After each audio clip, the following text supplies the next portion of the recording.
Guys, PixBunny here. Today I'm building up a Ford Mustang GT500. This is a car that was added a couple updates back that I never got around to making a video on, but I'm going to be doing it now. We also have 13 community builds, which is quite a lot compared to usual. I hope I can get more than this in the future as more and more people are joining my Discord server.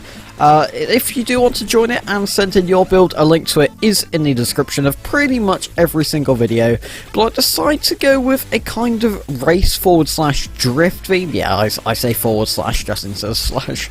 But yeah, I decided to go with the VX Force rims, kind of matching up the colours with the front and back of the paint scheme using Falken wrap, as at the time of doing this build there was no custom wrap, I believe. But yeah, so I decided to go with the blue Trembo slotted to match up with the rest of the car, put on the Nitto tyres, and wondering whether to go with a scoop or not, but I decided not to in the end and just go with the VX open intake.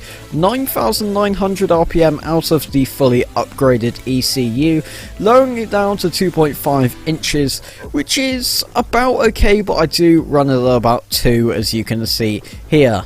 Now going on to the quarter mile, the car did have fairly good acceleration, getting a high 6, which is actually an alright time. For the half mile, the engine does not blow up, which is going to be getting 11.7, which once again is fairly respectable. Now the mile time was not as good as the quarter or the half mile time whatsoever, but the speed is okay and we get a 20.3, anything around 20 being okay.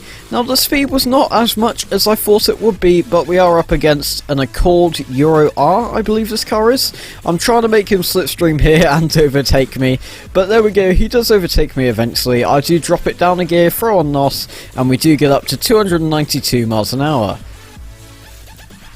Now for the community builds, coming in at number 13 we have Beast with a camo drag themed GT500. Not really, I don't know, it's not really tickling my pickle, I guess you could say. At number 12 we have a bright red GT500 from Jordan.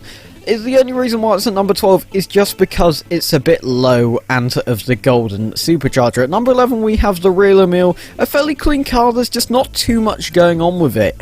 But apart from that, it's an alright car. At number 10 we have JUSTYT with a kind of scratched GT500, which does look fairly cool, but once again it's just that little bit too low. At number 9 we've got GWYD with once again a fairly kind of bland GT500. It is fairly cool, I do like the colour, but I wish you'd gone with some different rims. At number 8 we have MOUSTRAP with a bad wrap. I'm not saying it's a bad wrap, but a bad wrapped Mustang with flames, and it looks pretty damn cool. At number 7 we've got Noob with a very clean white and black themed GT500 with a roof rack just to add to the effect. At number 6 we have I Do Whatever I Want with, once again, a clean white themed GT500, a very cool car as well. At number 5 we've got BARRELTJE ZOON, who decided also to go with the Falken livery and the knockoff T38 wheels, which I do think actually really suit the car quite well. At number 4 we've got BURRELTJE with a dragged themed GT500, which really does look the part in my opinion. At number 3 we've got Jeff with once again an extremely clean GT500 with the open intake out of the bonnet and the GT wing. At number 2 we have Mr. MRMADMOODY taking advantage of the custom liveries with a very nice orange and yellow and black GT500. At number 1 we have SMP Raymond with a very cool GT500 race car. If you guys did all enjoy the video, do leave a like and I'll see you guys in the next one.